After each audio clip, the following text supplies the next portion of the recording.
बिस्मिल्लाहिर्रहमानिर्रहीम अस्सलाम वालेकुम। बायोमोलिक्यूल्स हम डिस्कस कर रहे थे, बायोलॉजिकल साइंस से रिलेटेड बायोमोलिक्यूल्स में हम कार्बोहाइड्रेट्स डिस्कस कर चुके हैं। आज हम डिस्कस करेंगे what are these proteins. Proteins की भी काफ़ी सारे लोगों को नोहा होती है, क्योंकि ये भी हमारी कार्बोहाइड्रेट्स की तरह हमारी डाइट में ही हमारे इनटेक हो रही होती है, लाइक हमारे फ्रूट्स में, वेजिटेबल्स में, नट्स में, मीट में, फिश में और एग में होती है प्रोटीन्स। तो हमारी प्रोटीन से रिलेटेड भी काफ़ी लोगों को नो हाउ होती है। हम आज प्रोटीन्स डिस्कस करेंगे।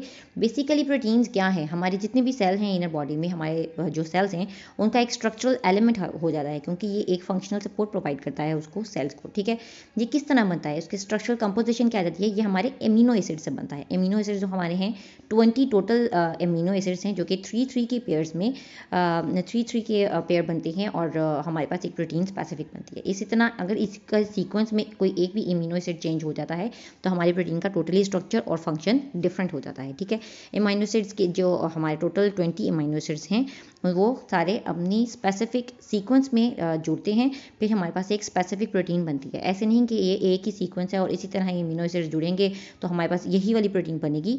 अगर 20 में से 1 भी एमिनो एसिड चेंज हो जाता है तो हमारे पास डिफरेंट प्रोटीन जनरेट होती है। तो प्रोटीन की सबसे ज़्यादा डिपेंडेंस क्या आ जाती है, sequence and number of amino acids पे इसकी डिपेंडेंस आ जाती है, जो कि फंक्शन और स्ट्रक्चर डिटरमिन करता है प्रोटीन का। उसका क्या साइज होगा, उसका क्या शेप होगी, उसका क्या फंक्शन होगा, हमारा सारा सीक्वेंस ऑफ एमिनो एसिड्स पे डिपेंड करता है। ठीक है, ये एमिनो एसिड्स का मैंने स्ट्रक्चर भी जो बेसिक स्ट्रक्चर है वो मैंने डिस्कस किया है, क्योंकि आपको पता होना चाहिए कि प्रोटीन में बेसिकली आपके कौन कौन से एलिमेंट्स इन्वॉल्व हैं। ठीक है, हमारी कंपोजिशन क्या आ जाती है, इसमें majorly carbon, hydrogen and oxygen and nitrogen है। ठीक है, ये चार हैं, carbon, hydrogen, oxygen and nitrogen. हमारे पास कार्बोहाइड्रेट्स में हमने लास्ट टाइम डिस्कस किया था, उसके जनरल फॉर्मूला था CH2O। ठीक है, उसमें कार्बन, हाइड्रोजन एंड ऑक्सीजन होती है 1:2:1 की फॉर्म में। ठीक है, लेकिन इसमें हमारे पास क्या आ जाती हैं, चार चीज़ें मेजर हैं, और देन हमारे साइड चेन में डिफरेंट आ जाती हैं, सल्फर आ जाता है, फॉस्फोरस आ जाता है। ठीक है, हमारे पास जो 4 चीज़ें हैं वो हैं carbon, hydrogen, oxygen and nitrogen. Okay, ये हमारी प्रोटीन्स की जनरल कंपोजिशन आ जाती है। स्ट्रक्चर हमारे पास एमिनो एसिड्स का स्ट्रक्चर आ जाता है। उसका एक डिफरेंट मोनोमर्स होते हैं एमिनो एसिड्स के, जो कि ज्वाइन टुगेदर करते हैं और मेकअप प्रोटीन करते हैं। ठीक है, और उसका फंडामेंटल स्ट्रक्चर में हमारे पास 4 टोटल चीज़ें आ जाती हैं। ठीक है, 4 चीज़ें क्या आ जाती हैं, एक तो कार्बन आ जाता है, जो कि हमारा बिल्कुल सेंटर एटम होता है, बिल्कुल सेंटर में हमारा कार्बन होता है। उससे क्या क्या जुड़े होते हैं आपको पता है, कार्बन की बिल्कुल आउटर बाउंड्री में हमारे पास 4 इलेक्ट्रॉन्स होते हैं, 4 इलेक्ट्रॉन्स होते हैं, और 4 जो हैं वो हमारी बॉन्डिंग के लिए अवेलेबल होते हैं। ठीक है, तो 4 के साथ हमारे पास क्या क्या अटैचमेंट होती है, नंबर 1 एक के साथ हमारे पास एमाइनो ग्रुप अटैच होता है, NH2 is the amino group, वो हमारे पास एक अटैच होता है, सेंट्रल आ गया हमारे पास कार्बन एटम, और फिर कार्बन की दूसरी साइड पे क्या अटैच होता है, carboxyl group, COOH is the carboxyl group, ये हमारा सेकंड है, और एक हमारे पास आता है हाइड्रोजन एटम। ठीक है, ये 4 चीज़ें जो है हमारी बिल्कुल मेजर हैं, और ये हमारे हर एमिनो एसिड के स्ट्रक्चर में ये 4 चीज़ें होती हैं। जो एक 5वीं चीज़ है वो हमारी एक बिल्कुल ही साइड ग्रुप है, जो कि हमारा डिफरेंट हो सकता है, मिथाइल हो सकता है, इथाइल हो सकता है, depending upon the number of carbon, और आपकी वो चेंज हो सकता है, CH2 हो सकता है, CH3 हो सकता है, इवन उसके साथ उस साइड ग्रुप में हमारे पास सल्फर, फॉस्फोरस कुछ भी अटैच हो सकता है। ठीक है, मैं आपको डायग्रामेटिकली दिखा देती हूँ। हमारे पास सेंट्रल कार्बन आ जाता है C। ठीक है, उस सेंट्रल कार्बन के साथ हमारे पास एक कार्बोक्सिल ग्रुप अटैच है, एक एमाइनो ग्रुप अटैच है, ऊपर हाइड्रोजन के एटम अटैच है, H जो ब्लैक कलर में ऊपर दिया गया है वो हाइड्रोजन एटम अटैच है। ये हमारे पास 4 चीज़ें जो हैं वो बिल्कुल ही मेजर कंपोनेंट्स हैं, जो कि हर एमिनो एसिड्स में होते हैं। ठीक है, जो हमारे पास डिफरेंट होगा वो R होगा। R हमारे पास साइड चेन आ जाती है, उसमें हमारे पास कोई भी ग्रुप अटैच हो सकता है, नाइट्रोजन, सल्फर, मिथाइल, इथाइल, कुछ भी आपका ये R ग्रुप में अटैच हो सकता है। इसलिए आपका कंपल्सरी वाला नहीं है कि यही होगा, इसलिए यहाँ पे R लिखा जाता है। एक सपोजिशन जैसे XYZ ले लेते हैं, वैसे यहाँ पे हमारे पास R लिया गया है। ये एक हमारा ऐसा ग्रुप आ जाता है जो कि हमारा डिफरेंट होता है, लेकिन बेसिकली हमारे पास क्या चीज़ें 4 आ जाती हैं कॉमन, एक अमीनो एसिड के स्ट्रक्चर में carboxyl group, hydrogen, amino group, और एक साइड चेन आ जाती है। ठीक है, सेंट्रल पे हमारे पास कार्बन एटम आता है। कार्बन आपको पता है 4 इलेक्ट्रॉन्स की वजह से इसकी अवेलेबिलिटी बहुत होती है, ये 4 बॉन्ड्स बना सकता है 4 डिफरेंट एटम्स के साथ या एलिमेंट्स के साथ। ठीक है, इसके रोल ऑफ एक्शन क्या रहता है, प्रोटीन्स 2 वेज में एक्ट करती है, एक तो ट्रांसपोर्टर्स के तौर पर एक्ट करती है, एक एंजाइम्स के तौर पर एक्ट करती है। ठीक है, ट्रांसपोर्टर के तौर पर मतलब कि आपके सेल में इन आउट कौन से न्यूट्रिएंट्स अंदर जाने हैं या बाहर जाने हैं, ये प्रोटीन्स कंट्रोल करती हैं एज ए ट्रांसपोर्टर। ठीक है, एक एंजाइम्स आ जाते हैं, जो कि हमारे एंजाइम्स कैटलिस्ट के साथ रिएक्शन करा के हमारी जितनी भी बॉडी के मेटाबॉलिक रिएक्शंस होती हैं, मेटाबॉलिज्म होता है, वो सारे हमारे एंजाइम्स कराते हैं। जो ट्रांसपोर्टर्स हैं वो उसमें हम हार्मोन्स की एग्जांपल ले सकते हैं। एंजाइम्स में डिफरेंट एंजाइम्स होते हैं, एंजाइम्स का हम सेपरेटली एक टॉपिक पढ़ेंगे, क्योंकि आपके सिलेबस में एंजाइम्स एक सेपरेटली दिया हुआ है। एंजाइम वैसे क्या आ जाती हैं, हमारे पास प्रोटीन्स हैं, एंजाइम्स क्या हैं, प्रोटीन्स हैं। हम ये सेपरेट एक थोड़ा सा छोटा लेक्चर ही अपलोड कर देंगे, लेकिन एंजाइम से रिलेटेड एक सेपरेट टॉपिक बनता है, क्योंकि इसकी काफ़ी डिटेल्ड क्लासिफिकेशन वगैरह सारा कुछ आ जाता है, ठीक है। स्ट्रक्चरल क्लासिफिकेशन ऑफ प्रोटीन्स हमारे पास क्या आ जाती है, प्रोटीन्स को जितनी भी कॉम्प्लेक्सिटी ऑफ फोल्डिंग चेन है हमारी, वो जो आर ग्रुप है हमारा, उसकी कॉम्प्लेक्सिटी के अकॉर्डिंगली हमारा जो स्ट्रक्चर है उसको कैसे डिवाइड किया गया है, primary, secondary, tertiary and quaternary, ठीक है। हमारे पास 4 टाइप्स आ जाती हैं इसकी। प्राइमरी में हमारे पास सीधी एक चेन आ जाती है, सेकेंडरी में हमारे पास फोल्ड्स आ जाती हैं, वो फोल्ड कर देता है, वो जो लाइन है वो टर्न कर लेती है, स्प्रिंग ले लें या हेलिक्स ले लें, ठीक है। आप सेकेंडरी में फोल्डेड स्ट्रक्चर ले लें। टर्शरी में हमारे पास 3 डायमेंशनल स्ट्रक्चर आ जाता है, वही जो हमारी चेन है ना वो राउंड होके इधर गोला सा बना देती है, 3D टाइप वो स्ट्रक्चर बन जाता है। अंदर से उसकी जितनी भी एमिनो एसिड्स हैं वो एक 3D डायमेंशनल स्ट्रक्चर बना देती हैं, उसके अंदर हमारे पास इंटरेक्शन ज़्यादा आ जाती हैं। प्राइमरी में सिर्फ एक पेप्टाइड बॉन्ड बन रहा था, सेकेंडरी में हमारे पास पेप्टाइड बॉन्ड के साथ साथ हाइड्रोजन बॉन्ड भी बन रहा है, क्योंकि उसके अंदर एमाइनो ग्रुप जो है हमारा वो भी इन्वॉल्व हो रहा है दूसरे एमिनो एसिड्स के साथ, ठीक है।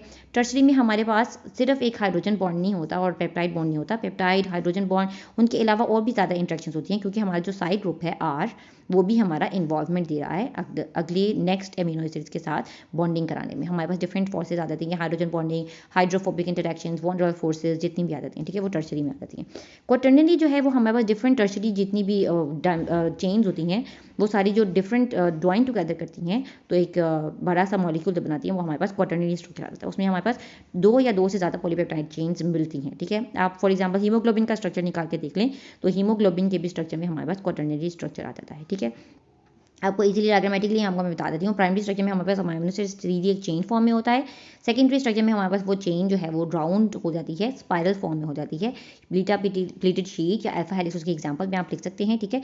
ये उसकी क्या होता है, वही चेंज होती है, वो अपने आप को राउंड अबाउट रोल कर लेती है, ठीक है। टर्शरी में क्या होता है, वो बिल्कुल ही 3D डायमेंशन में तीनों साइडों पे वो फुल रैप रूप होकर ना गोल गोल हो जाती है। क्वाटरनरी में डिफरेंट चेंज होती हैं, लाइक 2 to 3 आप टर्शरी प्रोटीन के स्ट्रक्चर्स ले लें वो हो जाते हैं, ठीक है। आपके पास देन हमारे पास प्रोटीन के फंक्शन आ जाते हैं, फंक्शन के अकॉर्डिंगली इसमें काफ़ी सारे फंक्शन आ जाते हैं। प्रोटीन की काफ़ी सारे मेटाबॉलिक प्रोसेसेस में इन्वॉल्व होता है, like DNA replication, cell signalling, catalysing, metabolic processes, construction of the cell, tissue structures, ये जितने भी आ जाते हैं आपके फंक्शनल आपके प्रोटीन्स के हैं वो काफ़ी सारे फंक्शंस में इन्वॉल्व होता है, ठीक है। हमारे फंक्शन के अकॉर्डिंगली हमारी प्रोटीन की क्लासिफिकेशन है। स्ट्रक्चरल प्रोटीन होती हैं जो कि फाइब्रस प्रोटीन होती है और सेल को टफनेस प्रोवाइड करती है, स्ट्रक्चर प्रोवाइड करती है, और ये किस किस में पाई जाती है, हमारे कार्टिलेज जो हमारी वाइट कलर की बोन होती है, सॉफ्ट बोन जो होती है, हमारे नोज में जो कार्टिलेज है, नेल्स हैं, हेयर्स, हॉर्न्स, ये सारे स्ट्रक्चरल प्रोटीन जो है हमारी जो है टफनेस एंड इलास्टिसिटी प्रोवाइड करती है, ठीक है। एंजाइम्स जो है वो मैंने आपको पहले बताया, हम नेक्स्ट लेक्चर में डिस्कस करेंगे इंशाल्लाह। एंड ग्लोबुलर कॉन्जुगेटेड प्रोटीन्स हैं और ये कैटाबॉलिक रिएक्शंस कराती हैं, मेटाबॉलिक रिएक्शंस कराती हैं। ये उसमें कैटलिस्ट के तौर पे एक्ट होता है, मतलब ये उस रिएक्शन को, किसी भी मेटाबॉलिक रिएक्शन को, कैटाबॉलिज्म हो या एनाबॉलिज्म हो, उसको स्पीड अप करता है। कैटलिस्ट क्या करता है, रिएक्शन को स्पीड अप करता है, उसका इतना ज़्यादा रोल नहीं होता लेकिन वो स्पीड अप करता है और इसके अलावा रिएक्शन हो भी नहीं सकता, ठीक है। इसमें हमारी एग्जांपल्स मैंने सब में दे दी हैं कि कौन कौन से प्रोटीन किस किस में पाई जाती हैं। हार्मोन्स जो हैं हमारे, वो जैसे हमने कहा था transfer of the body from out and in of the cell, वो आ जाते हैं। उसमें हमारे पास एग्जांपल्स क्या आ जाती हैं, growth hormone and follicle stimulating hormone आ जाते हैं, ये भी long chain of amino acids होते हैं, ठीक है।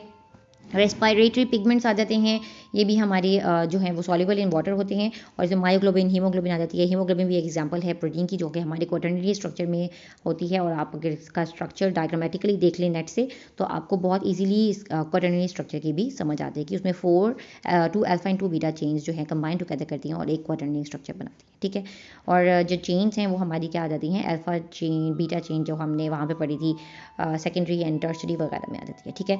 ट्रांसपोर्ट प्रोटीन जो है वो हमारी एक सेल मेम्ब्रेन से ट्रांसफ़र करके एक सेल से दूसरे सेल में इन मॉलिक्यूल के ट्रांसफ़र कराती है, या फिर विद इन द सेल एक ऑर्गेनल से दूसरे ऑर्गेनल में चैनल से के थ्रू हमारे एलिमेंट्स, ये मॉलिक्यूल्स वगैरह या मिनरल्स वगैरह ट्रांसपोर्ट करते हैं, वो हमारी ट्रांसपोर्ट प्रोटीन्स आ जाती हैं। उसमें channel proteins and carrier proteins आ जाता है। मोटर प्रोटीन जो है वो हमारी contraction and relaxation of muscle कराती हैं, जैसे हम एक्सरसाइज वगैरह करें तो एक्टिन मायोसिन की जो इन्वॉल्वमेंट होती है, जो हमारा मसल कॉन्ट्रैक्ट करता है, रिलैक्स करता है, वो हमारी कौन कराती है, मोटर प्रोटीन्स कराती हैं। स्टोरेज प्रोटीन्स जो है वो हमारी ये दूसरी सीड्स एंड फ्रूट्स वगैरह से रिलेटेड हैं, हमारे फूड से रिलेटेड है, एग्स में होते हैं, पल्सेस में होते हैं, सीड्स में होती हैं, ठीक है। स्टोरेज प्रोटीन्स होती हैं जो कि हम बॉडी में इनटेक करते हैं, ये हमारी बॉडी के अंदर नहीं होती, हम बाहर से लेते हैं। टॉक्सिन्स भी जो हैं वो बैक्टीरिया से रिलेटेड हैं। बैक्टीरिया टॉक्सिन्स प्रोड्यूस करता है। अगर हमारे बॉडी में कोई बैक्टीरिया घुस जाए तो उससे प्रोटीन्स की फॉर्म में टॉक्सिन्स रिलीज होते हैं जो कि हमारी बॉडी में इन्फेक्शन कॉज करते हैं। ये टॉक्सिन्स जो है वो बैक्टीरिया से रिलेटेड हैं या फिर डिफरेंट ऑर्गेनिज्म से रिलेटेड हैं, हमारे अपनी बॉडी से रिलेटेड नहीं है, हमारे इनसाइड द बॉडी नहीं है, ठीक है, आउटसाइड द बॉडी होते हैं। लाइक एक्सटर्नल फॉरेन मटेरियल होता है जो कि आपकी बॉडी में एंटर हो जाता है और टॉक्सिन्स जो है इन्फेक्शन कॉज कर देता है। स्टोरेज प्रोटीन्स एंड टॉक्सिन्स हमारे से रिलेटेड नहीं है। बाकी सारे जितने भी फंक्शनल प्रोटीन्स आ रही हैं वो हमारे सारी अपनी बॉडी से रिलेटेड हैं। कोई transport of the cell minerals की करा रहा है तो कोई कॉन्ट्रैक्शन रिलैक्सेशन ऑफ मसल्स करा रहा है। ये सारे नाम मैंने दे दिए हैं ताकि आपको फंक्शनली भी पता चल सके इन नाम के अकॉर्डिंग कि हमारी प्रोटीन्स की स्पेसिफिक फंक्शंस हैं क्या। आप ये हेडिंग वाइज नहीं देंगे तो आप पॉइंट वाइज लिख सकते हैं कि प्रोटीन्स क्या क्या करती हैं। ट्रांसपोर्टेशन करती हैं, कॉन्ट्रैक्शन रिलैक्सेशन कराती हैं, स्टोरेज कराती हैं, टॉक्सिन्स जो हैं टॉक्सिन जनरेट कराती हैं। जितनी भी आदतें हैं हमारे हेडिंग वाइज वो आप पॉइंट वाइज भी लिख सकते हैं। आपका ज़रूरी नहीं है कि आप उसको बिल्कुल स्पेसिफिक हेडिंग दें, ठीक है। जितनी भी रिक्वायरमेंट थी आपको, जितना भी प्रोटीन के अकॉर्डिंगली रिक्वायर्ड था वो मैंने आपको लिख दिया है। इंशाल्लाह हम नेक्स्ट लेक्चर में लिपिड्स डिस्कस करेंगे या फिर एंजाइम्स हम पहले डिस्कस कर लेंगे।